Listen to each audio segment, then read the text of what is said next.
우리 하나님께서 기뻐하시는 한 민족을 이루시기 위하여 한 인물을 부르셨으니 그의 이름이 아브라함입니다. 우리가 이 아브라함에 대해서 지난 주일에 함께 나누었습니다. 갈대아 우르 그의 고향에서 하란을 거쳐 약속의 땅 가나안에 오기까지는 굉장히 긴 거리였습니다. 그 길에 이 길이가 얼마나 되는가? 2,500km 정도 된다고 했어요.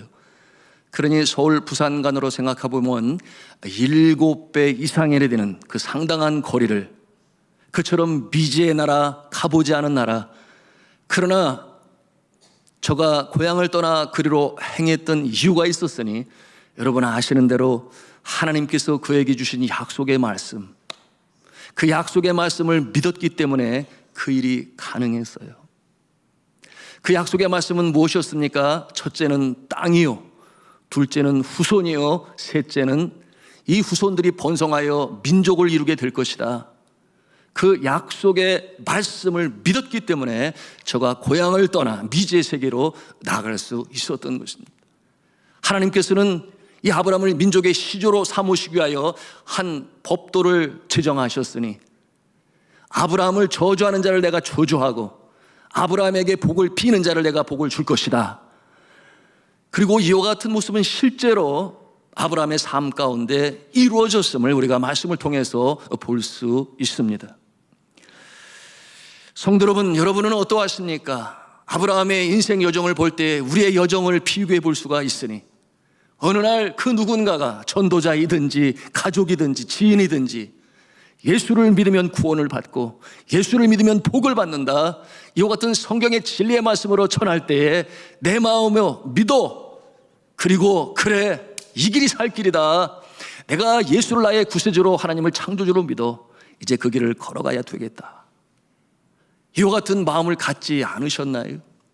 그래서 믿음으로 그 길을 걷게 되었는데 모든 일들이 은혜 가운데 하나님의 복으로 이루어진다면 얼마나 감사하겠습니까? 그러나 늘 그러한 것이 아니지요. 여러분, 우리가 예수님을 나의 구세주로 믿고 따를 때에 얼마나 큰 결단이 있었습니까? 하나님의 첫사랑이 우리의 마음을 움직이니 그렇게 좋아하던 술과 담배를 멀리하고 세상 사람들이 목표하던 성공과 또한 향락을 뒤로하고, 그리고 이제는 주님 앞에 나와 기도하는 모습으로 살아가지 않습니까? 오늘 이 주일도 그래서 모든 열일 제껴놓고 주님 앞에 예배하는 날이야. 그와 같은 마음으로 주님 전에 나와 예배하는 모습이 바로 그와 같은 모습일 거예요. 믿음으로 약속의 말씀을 따라 그렇게 행하는 모습들. 그런데 이와 같은 모습 가운데 어려움이 임하지 않습니까? 신앙생활을 하던 중에 직장과 생업의 현장에서 재정적 어려움이 임하고, 그런가 하면 예기치 않은 질병으로 말미암아 육신이 어려움을 당하고, 그런가 하면은 설상가상으로 가정 안에 부부 관계로, 그런가 하면은 또한 자녀들이 믿음 없는 모습을 바라보면서 우리의 마음속에는 이 의심의 먹장 부름이 우리의 가슴을 채우는 거예요. 그러니 지금 이게 맞나? 이 길이 맞나? 이 혼란 속에서 믿음에서 떨어져 나가 세상을 바라보고 세상으로 나가버리는, 그러므로 믿음의 사람임에도 불구하고 오랫동안 이 영적인 방학 가운데 있는 그와 같은 모습들도 우리 가운데 있음을 볼 수가 있습니다. 그야말로 오늘도 주일을 맞이하지만 생명력이 없는 모습으로 주일이니까 주일이지 뭐 이런 모습으로 나와서 예배하는 모습들도 없지 않아 있어요. 생명력을 상실한 이 신앙인의 모습, 오늘 우리는 이 아브라함의 모습을 통해서 영적인 교훈과 진리를 우리의 가슴에 담고 다시금 일어서기를 원하여 이 말씀의 은혜를 함께 나누고자 합니다. 여러분, 오늘 성경 본문 말씀 속에 아브라함이 바로 그와 같은 모습이에요. 하나님의 약속만 믿고 그처럼 미지의 땅, 그 머나먼 2,500km의 길을 걸어 약속의 땅, 가나안 땅, 세겜 땅에 이르게 되었어요. 감격이 말로 할 수 없었겠지요. 그곳에서 제단을 쌓고 하나님께 제사를 드렸습니다.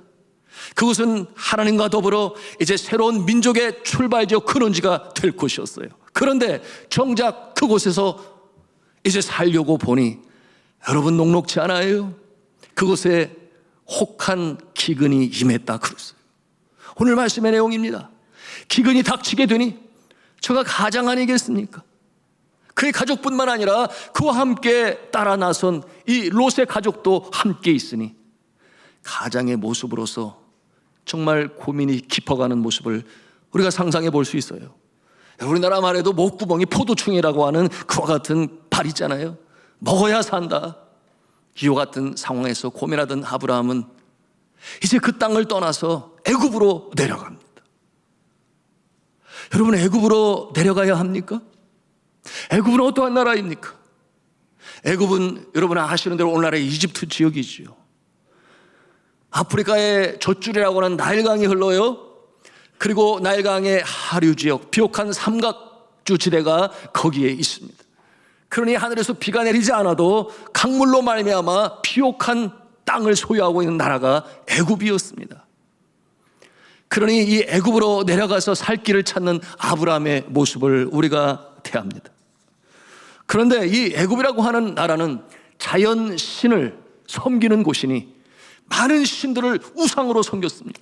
자연 신이라 함은 태양을 섬기고 달을 섬기고 심지어는 나일강을 신으로 섬기고 다양한 짐승들을 신으로 섬기는 우상의 나라였습니다. 그런가 하면은 가진 자와 권력이 있는 자가 그렇지 못한 자들을 압제하고 억누르는 그와 같은, 그야말로 오늘날로 보면 세상 아니겠습니까? 그러니 그 왕은 신적인 권세를 가지고 태양의 아들이다, 바로 왕이다 하여 수많은 사람들로 하여금 그 커다란 무덤 아니겠습니까? 피라미드를 만드는 일로 노역에 종사당하고 어려움 당하는, 억압이 그치지 않은, 그럼에도 불구하고 행복이 없는 그와 같은 애굽이었습니다. 여러분, 이 애굽 땅, 내려가서는 아니 될 그 땅으로 내려간 아브라함의 모습을 오늘 말씀을 통해서 보는 것입니다. 여러분, 그 모습은 어떠한 모습이겠어요? 하나님께서 왜 그를 갈대아 우르에서 건져내셨겠습니까? 왜 불러내셨겠습니까? 그곳은 아니다. 그것은 우상의 땅이다. 가업 자체가 우상을 만드는 일이라 그랬어요. 그러니 하나님께서는 그를 불러내시는데 약속의 땅, 가나안 땅, 그곳은 어떠한 땅이었습니까? 온전히 하나님만을 의지하는 그곳으로 불러내셨어요. 그런데 애굽 땅으로 다시 내려간다? 여러분, 애굽과 바벨론과 다를 바가 무엇이었겠습니까? 다를 바가 없어요. 동일한 모습이에요. 다시 거꾸로 돌아가는 그와 같은 형국이 되고 말았으니 여러분, 그 상황이 얼마나 어려움이 임할지 우리가 믿음의 눈으로 미리 볼 수 있는 것입니다. 오늘날 이와 같은 모습을 우리 자신의 모습과 비교를 해봅니다. 오늘날 이 한국에 불어닥친 이 경제적 침체, 그리고 영적 침체, 도덕적 타락, 거기에 엎친 데 덮친 격으로 코로나19로 인하여 오늘날 국민들이 얼마나 많은 스트레스에 시달리고 있는지 몰라요. 그것이 단적인 통계로 나타나게 되었으니 우울증으로 인하여 견디다 못해 치료를 받고 있는 사람이 100만 명을 돌파했다는, 코로나가 시작된 다음에 말이죠. 지난 1년 동안 그와 같은 어려운 처지에 있음을 보게 되었습니다. 그러면 기독교 신앙인들은 잘 견디고 있을까요? 선봉하고 있을까요? 공적 예배가 이 사회적 거리 두기로 인하여 축소되면서 신앙생활에 활력을 잃었습니다. 영적 침체에 빠져가는 모습들이 날로 들어가고 있어요. 이것이 단적인 예가 무엇이냐? 대형교회나 소형교회나 비대면 온라인으로 예배를 드릴 때에 비대면도 아니고 대면도 아니고, 그렇다면 비대면 온라인의 접속 수가 시간이 갈수록 현격하게 줄어들고 있는 그 모습을 볼 때에 이와 같은 모습을 우리가 볼 수 있습니다. 영적 침체에 빠져가는 모습. 여러분, 비대면으로라도 예배를 드리지 않는 그들은 지금 어디에 있는 것일까요? 아브라함은 애굽으로 내려갔습니다. 예기치 않은 상황이 그의 앞에 나타납니다. 약속의 땅 가나안에서 기근에 못 이겨 내려가게 되었는데, 그러면 이 애굽에 내려간 것이 무엇이 잘못이냐, 먹고 살아야 될 것 아니냐, 뭐 이런 의문을 갖지 않을 수가 없습니다. 그러나 거기에는 잘못이 있어요. 첫째는 하나님과 아브라함 사이에 영적 교제가 끊어졌어요. 더 이상의 풍성한 교제는 없습니다. 소통은 단절되었습니다. 하나님의 인도하심이 전혀 없어요. 그런 영적 무기력함 속에 빠져들어갈 수밖에 없습니다.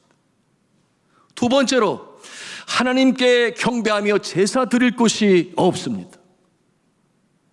하나님께서 정하신 제사를 드리는 것은 바로 그곳 약속의 땅 가나안 땅 세켐이었습니다.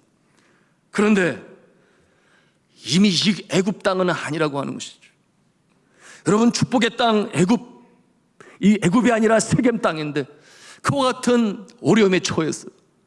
만일에 여러분의 일터가 손을 들어 하나님을 찬송하고 예배하는 곳이라면, 여러분, 그곳은 이미 애굽 땅이 아니에요. 세겜 땅인 줄로 믿습니다. 하나님께서 축복의 땅으로 사용하실 것입니다. 그런가 하면 세 번째로, 생계를 위한 생업의 현장도 그곳에 없습니다. 그러니 그가 있어야 할 땅이 아니에요.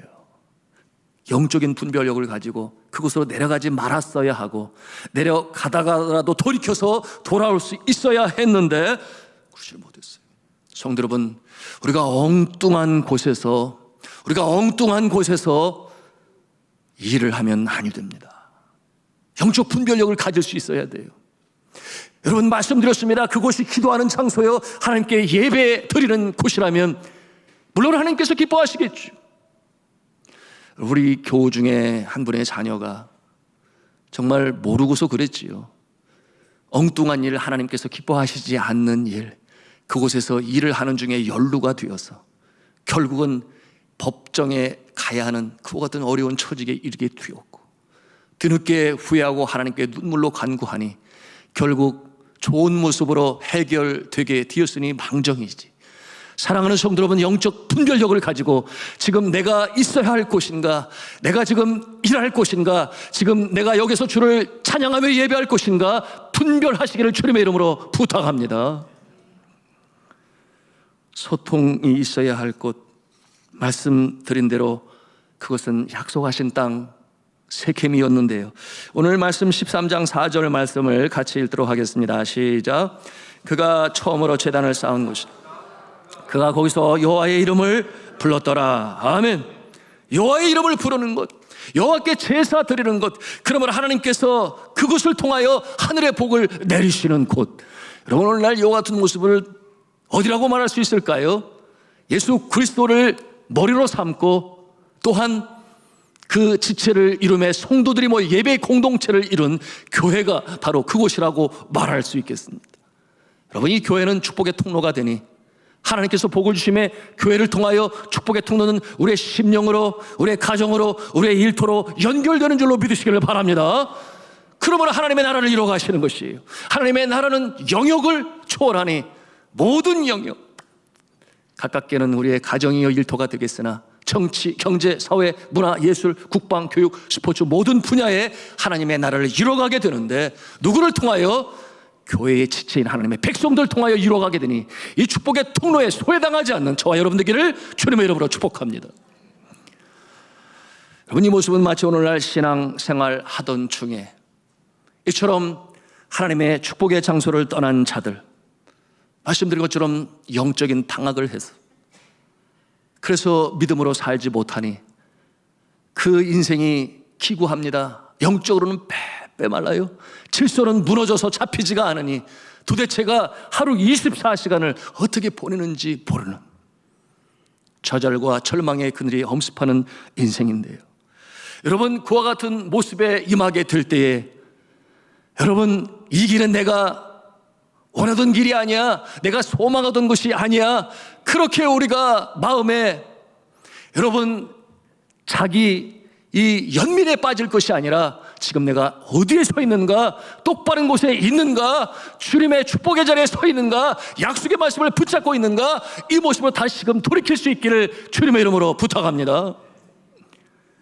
아브라함이 어떤 어려움을 겪습니까? 첫째로 그 모습은 가정의 위기를 맞이하죠. 남편 아브람과 아내 사레가 이 결별될 지경까지 이르게 되어요. 오늘 말씀 속에 있는데요, 12장 11절로 13절까지 함께 읽겠습니다. 시작.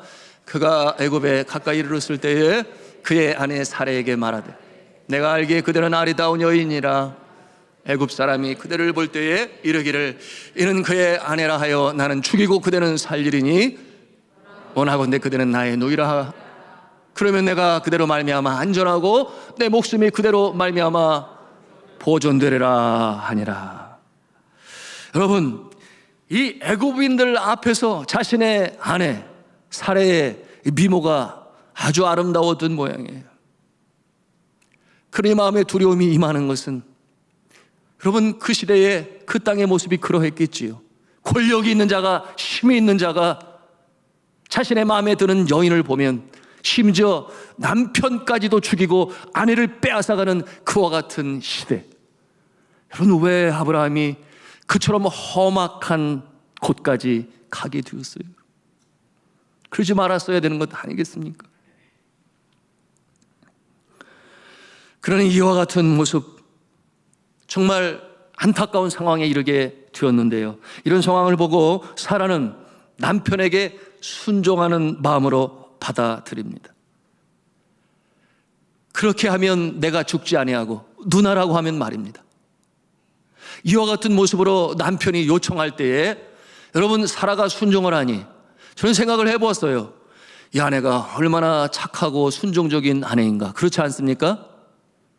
좀 고개 좀 끄덕여 보시던지 어떻게 좀, 그렇지 않아요? 오늘날 이 시대의 모습으로 보면 이와 같은 순종적이고 착한 아내를 눈 씻고 찾아볼래야 찾아볼 수가 있을까?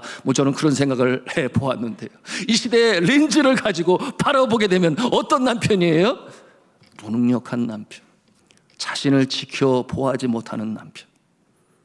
그러니 이 사라의 마음에 또 한편으로는 얼마나 실망스러운 그런 마음도 있었을까 생각해 보지 않을 수가 없습니다.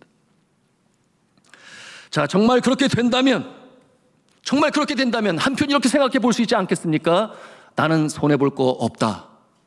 누가? 사레가. 그 시대의 최고의 왕국이요, 가뭄이 없는 나라에 이 애굽 왕에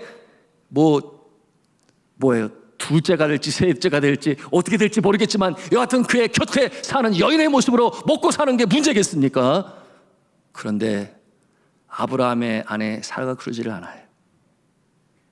그의 남편을 불쌍히 여깁니다. 그러므로 그의 남편의 말에 순종하기로 하고 남편의 뜻을 따르게 되죠. 정말 대단한 부인의 모습이라 생각이 되어집니다. 그런데 그렇게 하고자 하니 어떠한 일이 벌어집니까? 예기치 않은 일이 벌어지게 되는 거죠. 이 아브라함의 아내 사레를 데리고 궁 안으로 들어가는 것입니다. 왕에게 데리고 가는 것입니다. 여러분, 이와 같은 모습을 바라볼 때 아브라함의 마음이 어떠했을까요? 자, 여러분 16절 말씀해 보니까 뭐라고 그랬어요? 16절 말씀 같이 읽습니다. 시작. 이에 바로가 그로 말미암아 아브라함을 후대함으로 아브라함이 양과 소와 노비와 암수나귀와 낙타를 얻었더라. 여러분, 이 모습을 보니 이 왕은 진짜 그 거짓말에 완전히 속았지요. 그래서 그 마음이 그렇게 악한 왕으로 보이지는 않은데, 여러분, 이와 같은 상황을 보면서 남존 여비의 사상으로 물들어 있는 사람은 아무도 그렇게 말할지 모르겠습니다. 맞았어. 아브라함이 야갔어. 그러니 자신도 살고 식솔도 살고 그야말로 선물까지 받았으니 일거양득, 일거삼득 아니냐, 이렇게 생각할지 모르겠습니다. 그러나 이 모습은 하나님이 기뻐하시는 모습 아니지 않습니까? 여러분, 자신의 아내가 그 왕의 굴로 들어갈 때 그 마음에 아브라함이 어떠했겠느냐, 그 말이에요. 여러분, 그 모습은 하나님이 기뻐하시는 모습이 아니니, 그럼에도 불구하고 아브라함은 더 이상 어떻게 할 수가 없어요. Beyond my control, 더 이상 그의 능력으로 해결, 그 손을 넘어갔으니, 여러분, 이와 같은 어려움이, 환난이 그의 앞에 나타나게 된 것입니다. 여러분은 그런 경험 없으신 거예요? 믿음 생활 은혜 가운데 잘 가면 좋은데, 그런데 점차 믿음이 떨어지고 세상 것이 좋아 보여서 이생의 자랑, 육신의 정욕, 안목의 정욕에 눈이 어두워 그렇게 삶이 어질러지고 질서가 잡히지 아니할 때 나타나는 여러 가지 현상들, 그 중에 하나가 오늘 말씀을 통해서 가정에 대해 살펴보는 내용은 무엇인가? 가정이 파탄이 나요. 가정이 어려움을 겪어요. 오늘날 우리나라 한 해 이혼 부부가 11만 쌍이 넘었어요. 대단합니다. 동방예의지국, 과거에 미국을 보면서 이혼을 밥 먹듯이 하는 나라, 그렇게 손가락질 하던 우리나라 사람들 아니었나요? 40세 중반에서 50대에 이르는 나이대가 제일 많다고 했어요. 여러분, 그 가운데 그리스도인들이 없다라고 말하기도 어렵습니다. 부부관계와 연관하여 제가 재밌는 세상 얘기를 기억하고 있는데요, 10대 부부는 서로가 먼 모르고 살고 20대 부부는 서로가 신나게 뛰면서 살고, 뭐 거기까지는 괜찮아요. 근데 30대 부부는 서로가 한눈 팔면서 살고 40대 부부는 서로가 마지못해 살고, 그러면 안 되는 50대 부부도 철이 들어봐요. 50대 부부는 서로가 가여워서 살고 60대 부부는 서로가 필요해서 살고, 그리고 70대 부부는 서로가 고마워서 산다 그랬습니다.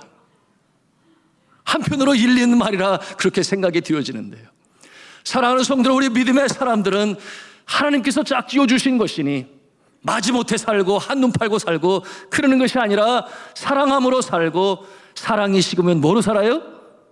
정으로 살아요. 정이 식으면 뭐로 살아요? 불쌍히 여겨서 살고 필요해서 살고 고마워서 살고, 이 정도 단계에 들어섰으면 득도했는 줄로 믿습니다. 하나님께서 그래서 돕는 배필로 삼으셔서 남편 저 하늘나라 먼저 떠내보내시는, 그렇게 하시는 역사로 이어가지 않나요? 어제도 저희 노회 어르신 목사님 소천하셨는 사모님의 모습을 뵐 때 제가 그랬어요. 끝까지 사명 잘 감당하셨습니다. 남편 먼저 하늘나라에 올려 보내셨으니 하늘나라에 가신 남편도 감사하고 기뻐할 것이고 하나님도 감사하며 축복할 것입니다. 여러분, 이와 같은 모습으로 살아야 하겠습니다. 사랑하는 성도 여러분, 가정이든 일터이든 어떠한 상황에서든지 믿음으로 견디시며 승리하시기를 주님의 이름으로 축복합니다. 여러분, 이 부부지간에 사실 참고 견딜 일이 어디 한두 가지입니까? 한두 가지는 넘지요.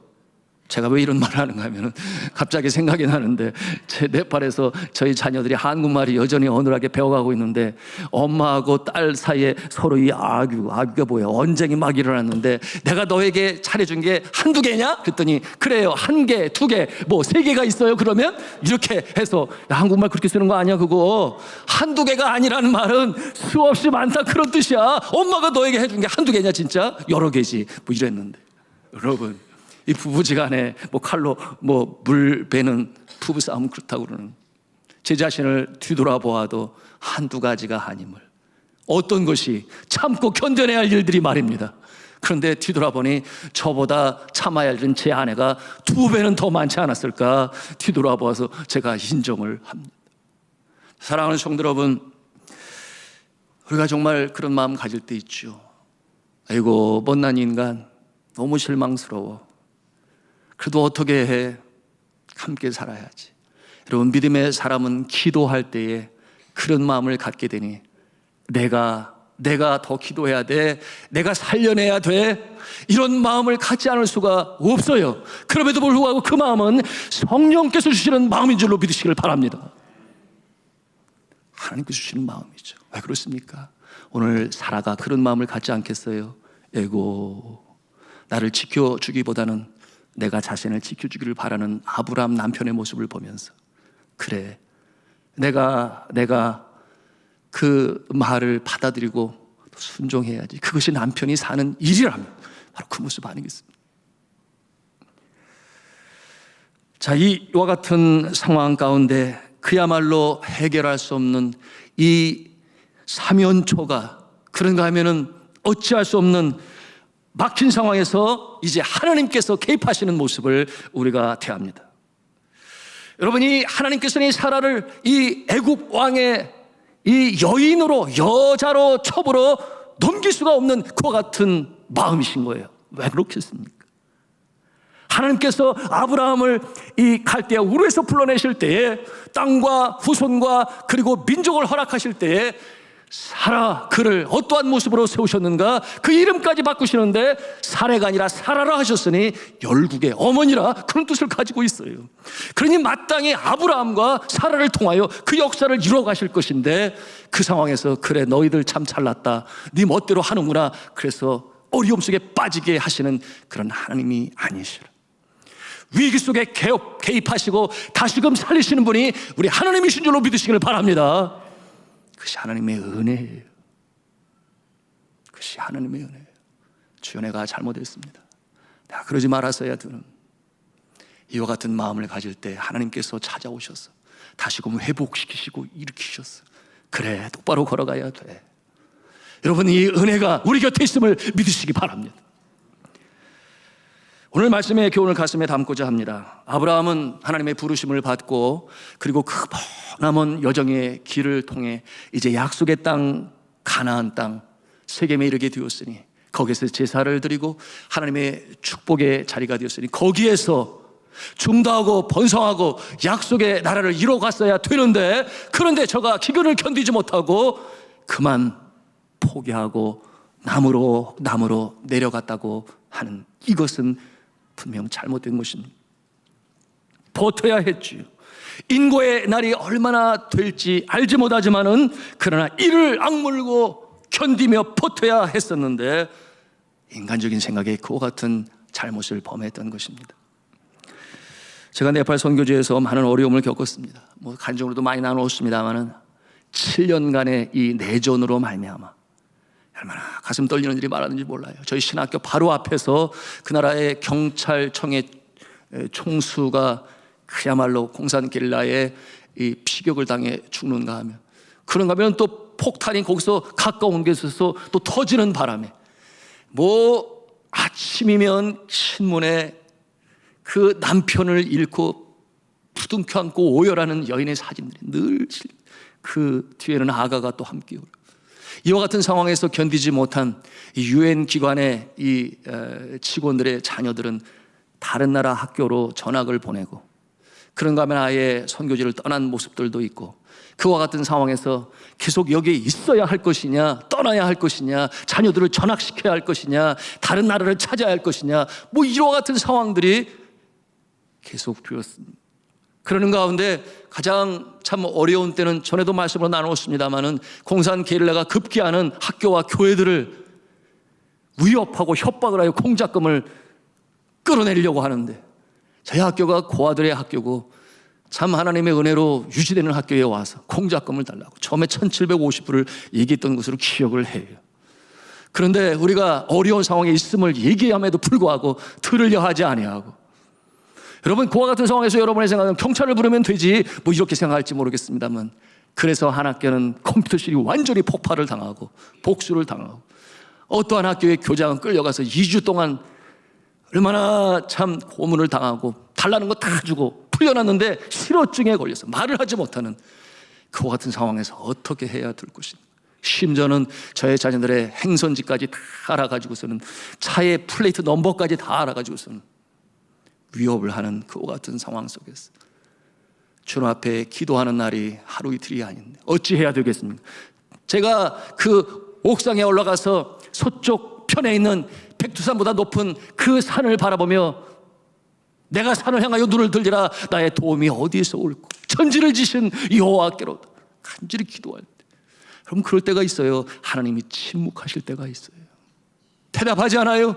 도대체 이와 같은 날이 이제 빨리 답을 주지 않으면 어떠한 해코지를 당할지 모르는데, 이와 같은 상황에서 제 마음에 그런 생각이 들었어요. 선교지를 떠나고 다른 나라로 가면 어떨까? 그런데 제 마음에 성령이 주시는 마음이겠죠. 다른 나라에 가서 또 새로운 언어를 배우려고, 영어로 하면 안 될까요? 여러분, 오늘날 영어를 사용하는 나라의 선교지는 막바지에 이르렀으니 그렇게 갈 나라가 별로 없어요. 그런 거 하면 제 마음에 또 어떤 생각이 들었는가 하면, 아이고, 그러면은 한국에 들어가서 교회 개척하고 교회 세우지. 그게 성령님 주시는 말씀이겠죠. 야, 한국에 교회가 얼마나 많은 줄 아냐? 그중에 또 하나의 교회를 뭐하러 세워? 이런 마음을 주시니 불편했죠. 그러면 생각하다가 필리핀으로 가면 되겠다. 필리핀에 가면 내가 따갈로를 할 수 있으니까 그곳에 가서 또 복음 전하면 되지. 그랬더니 또 제 마음에 주시는 마음, 필리핀은 이미 선교지가 아니다. 외국 서양 선교사는 철수하는 마당에 왜 또 거기로 들어가려고 그러니? 그래 제가 나중에 어디까지 생각이라는가 하면은 그럼 고국으로 돌아가서 박사학위를 가지고 신학교에 교수하면 되겠네, 이런 생각을 갖게 되었는데, 또 주시는 마음에 주시는 말씀이, 야 현정아, 한국에 쌓인 게 박사학위인데 너 그거 몰라? 어디 튀밀 데도 없어. 그런 마음으로 제 마음에 주시니 어떻게 하란 말이에요. 그와 같은 상황에 제가 웃으면서 지금 말을 하지만 그때는 정말 주님 앞에 간절히 간구하는데, 여러분 마음에 주시는 것은 무엇입니까? 견뎌라, 버텨라, 끝까지 이 자리를 지켜라. 이곳이 축복의 자리요, 축복의 통로다. 여러분, 하나님께서 어떻게 역사를 이루셨는가? 뭐 전에도 나눴습니다마는 돈이 없으니 10배에 나눠서 하자, 월부로 하자, 월부로. 그렇게 했는데, 그게 받아들여져가지고 첫 번째 것을 주었는데 두 번째 것을 주기 전에 이 공산당들이 카트만두에서 정부군에 걸려 밀려나게 되니, 여러분 저들이 다시 찾아오지를 않았어요, 아예. 그러니 얼마나 감사한 일입니까?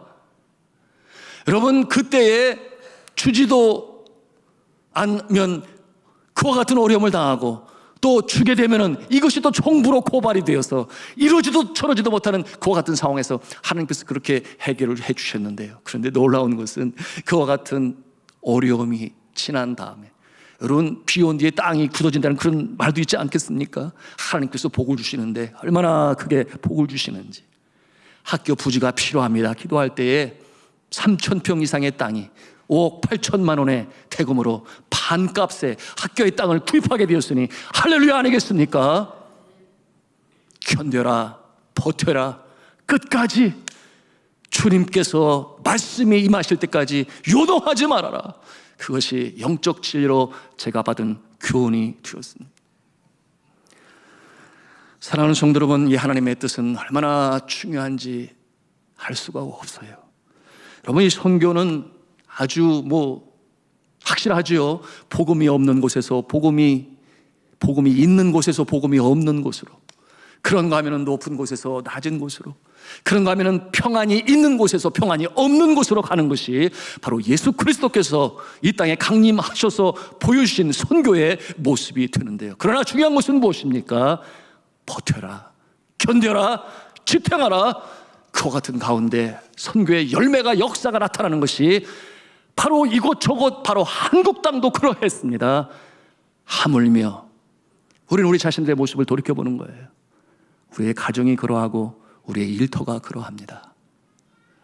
우리가 있어야 할 그곳에서 견뎌야 하겠지요. 하나님의 뜻과 상관이 없이 기도하지 아니하고 내 뜻과 사람들이 말을 먼저 따르고 하나님의 뜻을 행하다가 조금 힘들면 아닌가 봐, 하나님의 뜻이 아닌가 봐, 다른 일로 전환해야 되겠네. 버팀이 없고 견딤이 없고 인내가 없고, 그러니 하나님께서 훈련시킬 시간도 없어요.